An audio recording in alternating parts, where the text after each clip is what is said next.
Bienvenidos a este curso de profetas y sapienciales. Pasamos al estudio del contexto histórico del profeta Jeremías.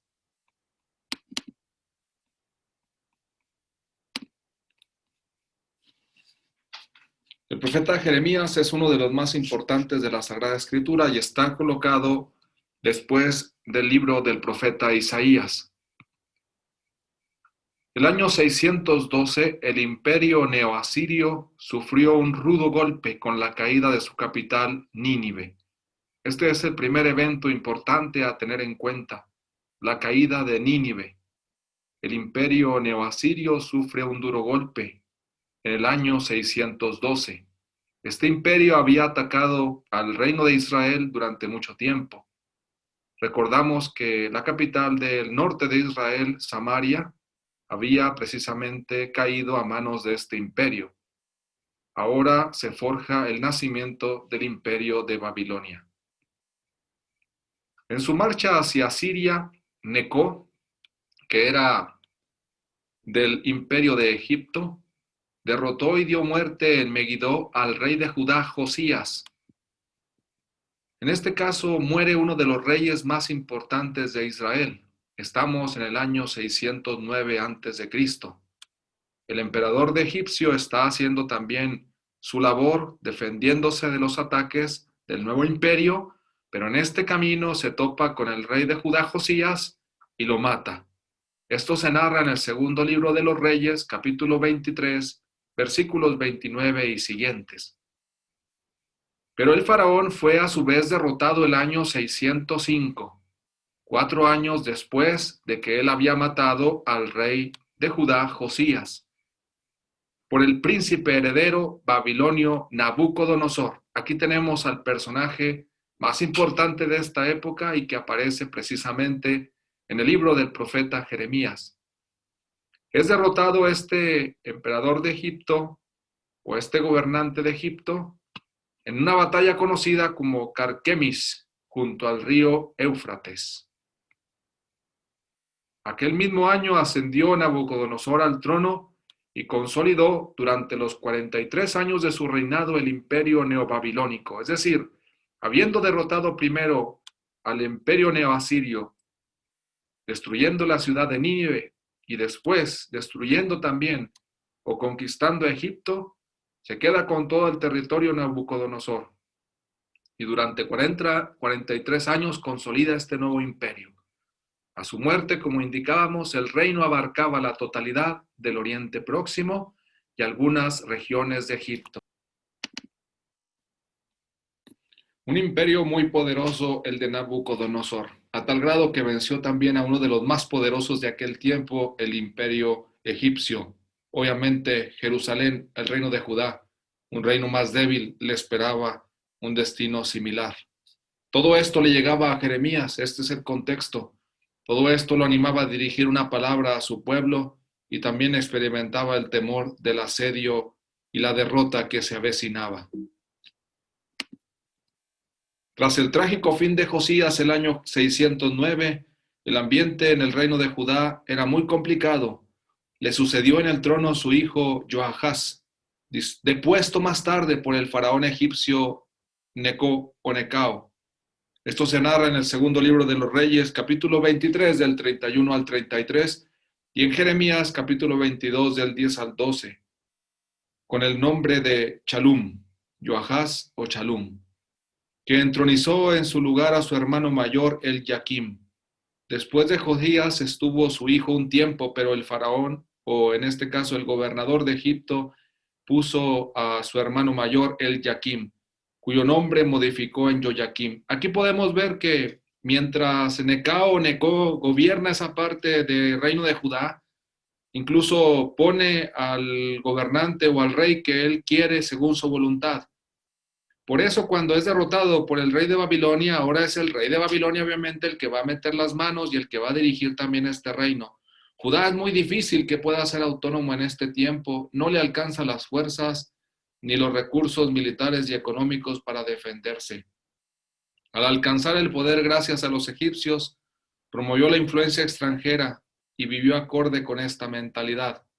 Joaquim es uno de los reyes también más criticados por el profeta Jeremías en el capítulo 22, versículo 13 y siguientes, precisamente por anteponer a la religión israelita y a las costumbres de Israel, las costumbres extranjeras, especialmente venidas de Egipto. Algunos de los textos del libro de Jeremías se remontan a la época de Joaquim. Es precisamente una época muy difícil de ásperas relaciones entre el profeta y el rey. Deben situarse obviamente en los inicios de su reinado, por ejemplo, los discursos sobre el templo, en el capítulo 26, versículo 1, o también en Jeremías 7, donde no aparece una datación precisa, y el encuentro de Jeremías con los recabitas en el capítulo 35.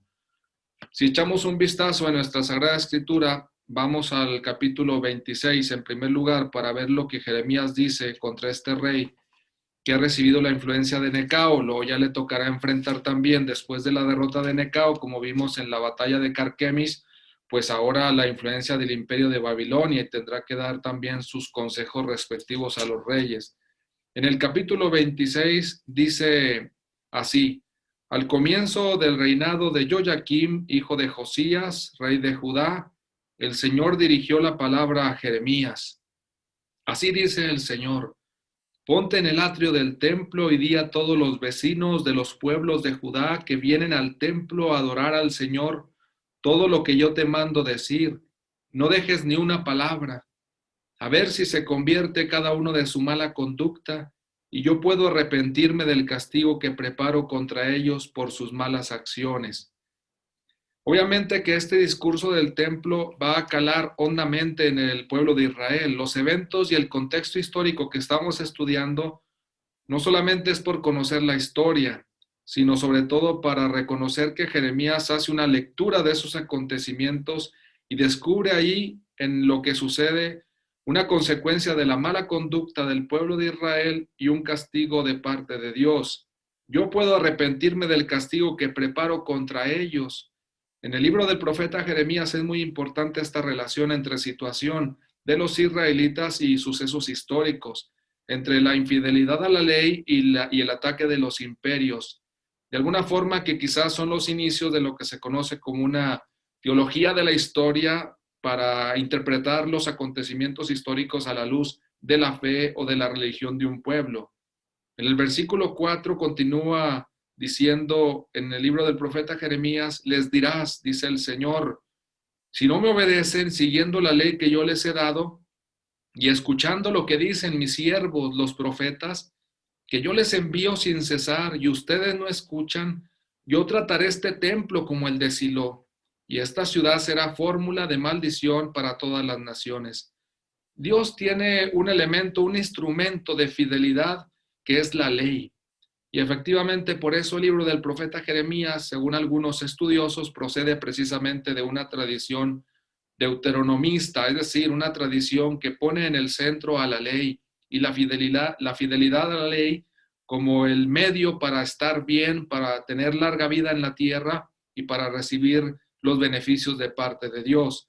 Y por el contrario, si hay infidelidad, especialmente dentro de este contexto, pues el ataque o la pérdida, el ataque de los imperios o la pérdida de la tierra prometida.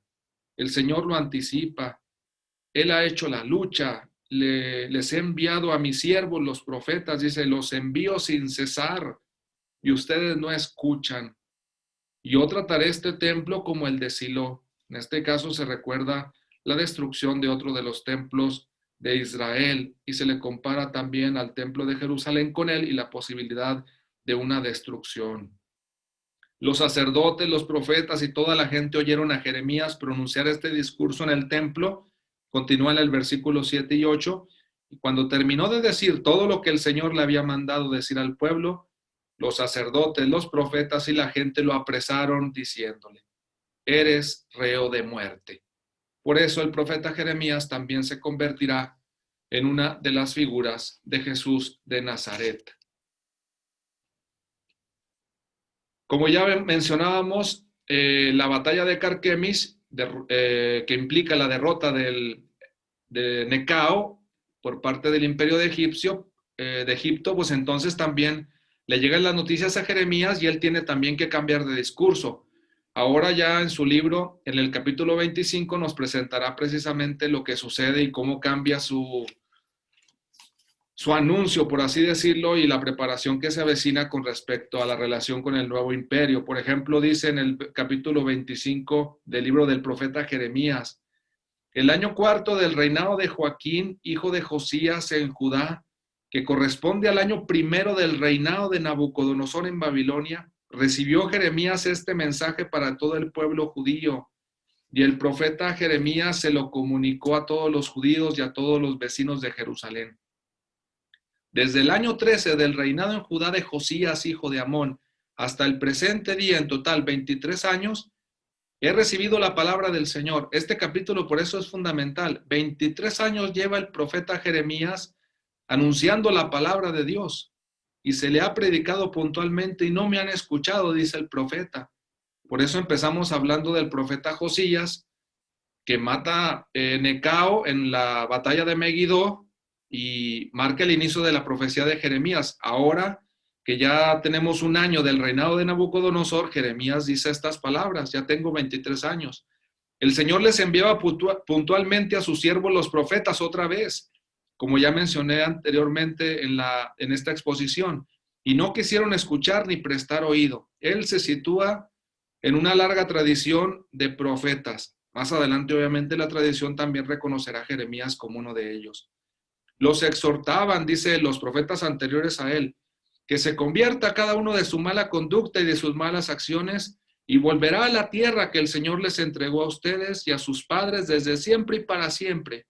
Y no sigan a dioses extranjeros para servirlos y adorarlos. No me irriten con las obras de sus manos y no les haré ningún mal. No me escucharon, oráculo del Señor. Me irritaron con las obras de sus manos para su propia desgracia. Por eso, así dice el Señor Todopoderoso: puesto que no escucharon mis palabras, yo mandaré a buscar a los pueblos del norte y a Nabucodonosor. Fijémonos cómo ya aparece este personaje del que hemos hablado también anteriormente y del que seguiremos hablando en próximas exposiciones. Rey de Babilonia, siervo mío. Aparece como un instrumento de Dios, al menos en este capítulo 25. Lo traeré a esta tierra contra sus habitantes y los pueblos vecinos, los consagraré al exterminio, los convertiré en espanto, burla y ruina perpetua. Haré cesar la voz alegre y la voz gozosa, la voz del novio y la voz de la novia, el ruido del molino y la luz de la lámpara. Toda esta tierra quedará desolada y las naciones vecinas estarán sometidas al rey de Babilonia durante 70 años. Y viene también un discurso denominado también de esperanza. Obviamente también Nabucodonosor será juzgado. Pasados los 70 años, oráculo del Señor, pediré cuentas al rey de Babilonia y a su nación de todas sus culpas. No es fácil ser un conquistador, no es fácil llevar adelante un imperio. Y convertiré en desierto perpetuo el país de los caldeos. Cumpliré en su país todas las amenazas que pronuncié contra él. Todo lo escrito en este libro. El profeta Jeremías, por lo tanto, no habla solamente al pueblo de Israel. Aparece ya como un profeta universal, con implicaciones universales, al menos alcanzando a los imperios de aquel tiempo, tanto el de Egipto como el de Babilonia. Versículo 14, finalmente, ellos a su vez estarán sometidos a muchas naciones y a reyes poderosos. Les pagaré sus acciones, las obras de sus manos.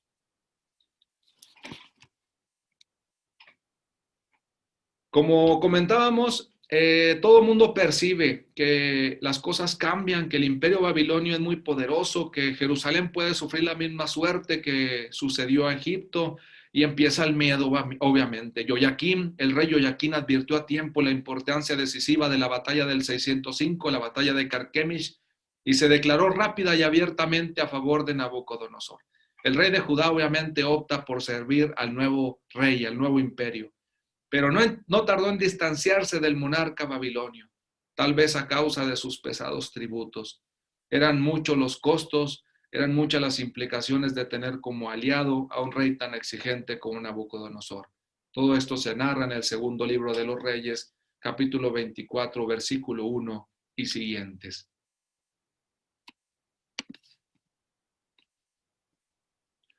Tras algunos años de presión solo indirecta, Los babilonios atacaron Jerusalén. Esto era lo que iba a suceder, obviamente. Era muy difícil pagar los tributos. Dios también estaba de parte de Nabucodonosor, al menos como aparece en el capítulo 25 de Jeremías, y al menos en este momento dice que 70 años serán de triunfo para Babilonia, pero después también se buscarán sus culpas y tendrá que pagar por todas ellas. Atacan a Jerusalén cuando el año 597. Hay que estar muy atentos a estas fechas porque son las fechas más importantes y que hasta nuestros días se rememoran en los momentos dolorosos del pueblo de Israel. Año 597 es atacada Jerusalén por Nabucodonosor. Pero el protagonista de estos acontecimientos no era ya el rey Joaquín, sino su hijo y sucesor, Joaquín. Conías en Jeremías 22, 24, 30, como se le llama, o Yeconías. Hasta 3 nombres acumula este sucesor. Por eso en el libro del profeta Jeremías vamos a encontrar estas variaciones, pero se refieren al mismo rey, al mismo personaje. Yeconías, como decíamos, en el capítulo 24, versículo 1 y en el capítulo 29, versículo 2. Él, por su parte, no había tenido nada que ver con la rebelión contra Babilonia, pero obviamente los reyes asumen las culpas de sus antecesores y tienen que responder también por ellas. Con la capitulación, Joaquín evitó el saqueo de la ciudad, no peleó, no se enfrentó al imperio, era muy difícil, Judá era un reino más débil y obviamente entregó la ciudad. Fue hecho prisionero y deportado a Babilonia junto con algunos millares de notables que ocupaban cargos importantes. En el 597 a.C. tenemos, por lo tanto, el primer exilio o la primera etapa del exilio de Judá hacia Babilonia. Los babilonios, ahora como son los que mandan, instalan en el trono de Judá al tío de Joaquín, Matanías, probablemente el hijo menor de Josías, y cambiándole el nombre por el de Sedecías. Entonces, aquí un poco de nombres, un poco de dificultad para ubicar a todos, pero me parece importante entender la dinámica, que si llega un nuevo imperio, quita al rey que está actualmente y pone al que le convenga para que le atienda sus asuntos y de alguna manera que sea una especie de títere a su servicio para que haga todo lo que el nuevo imperio ordena y manda. En este caso, a Matanías le cambian el nombre por el de Sedecías. Esto se narra en el segundo libro de los Reyes, capítulo 24, 17, pero es el contexto que experimenta el profeta Jeremías. Fue fiel vasallo de Babilonia hasta el 589, a pesar de que algunos sectores de la burocracia y del pueblo albergaban sentimientos relativamente fuertes a favor de Egipto. Fijémonos cómo, aunque el imperio de Babilonia gobernaba y ya había conquistado incluso con la derrota en Carquemis de Necao todo ese territorio, seguía el pueblo de Israel, o al menos algunos sectores de la burocracia, buscando relaciones con este imperio. Quizá esperaban alguna ayuda contra Babilonia, etcétera, alguna esperanza de que se pudieran liberar del yugo opresor de este nuevo imperio. Y entonces Sedecías, titubeante bajo la presión de las diversas tendencias, acabó por rebelarse contra el poder babilonio, confiando obviamente en la ayuda egipcia.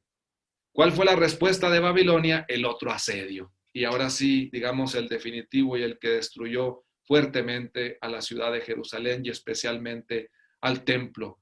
Fue el segundo asedio de Jerusalén, la segunda etapa del exilio, iniciado en enero del 588. Ahí van a empezar a asediar y la gente empezará a desesperarse. Y por supuesto, Jeremías también a dedicar palabras de esperanza y sobre todo de insistencia en que se sometieran a Babilonia para vivir.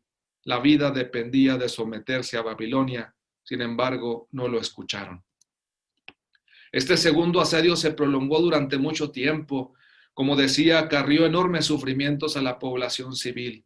Muchos se salvaron desertando y el propio Jeremías se decantó por la rendición, como comentaba anteriormente. Esto se encuentra en el capítulo 21, capítulo 9, capítulo 38, versículo 2. Vale la pena buscar en la Sagrada Escritura estos textos, subrayarlos, recordarlos, leerlos una y otra vez para conocer la historia de este profeta, la historia de aquel tiempo. los sucesos tan impresionantes que tuvo que experimentar. Dice el capítulo 21, versículo 9. Así a ese pueblo le dirás, así dice el Señor, yo les pongo delante el camino de la vida y el camino de la muerte, algo parecido a lo que sale en el libro del Deuteronomio. Los que se queden en la ciudad morirán a espada, de hambre y de peste. Los que salgan y se pasen a los caldeos sitiadores, los que salgan y se pasen a los caldeos sitiadores, o sea, los babilonios, salvarán la vida. Los apresarán como botín vivo. Ciertamente los apresarán, pero salvarán la vida. Porque me enfrento con esta ciudad para mal y no para bien, oráculo del Señor. Será entregada al rey de Babilonia, que la pasará a fuego. Depende del sometimiento a Babilonia la conservación de la vida. Ese fue una y otra vez el mensaje del profeta Jeremías. En vano fueron los intentos de persuadir a Sedecías, y entonces la falta de decisión y de coraje del rey, añadida a una ciega sobreestimación de las propias fuerzas por parte de los jefes políticos y militares, y alimentada por una cierta confianza de tipo religioso, impidieron una solución pacífica.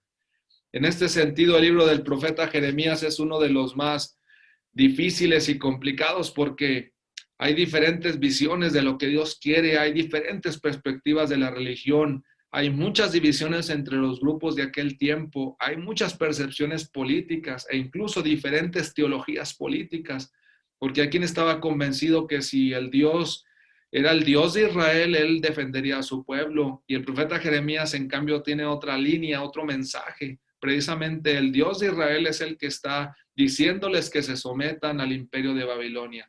Por eso este libro es de los más complicados dentro del corpus profético y es de los más complicados también en cuanto a proceso de aceptación seguramente del mismo profeta Jeremías, como un hombre que habla contra las tradiciones de su pueblo, que trae una propuesta semejante de cómo se comporta Dios con respecto a los imperios extranjeros, puede ser de verdad un profeta.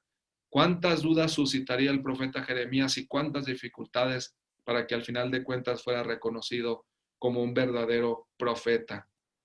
La ciudad de Jerusalén se rindió el 29 de julio del 587 y fue totalmente arrasada en el curso del mes siguiente.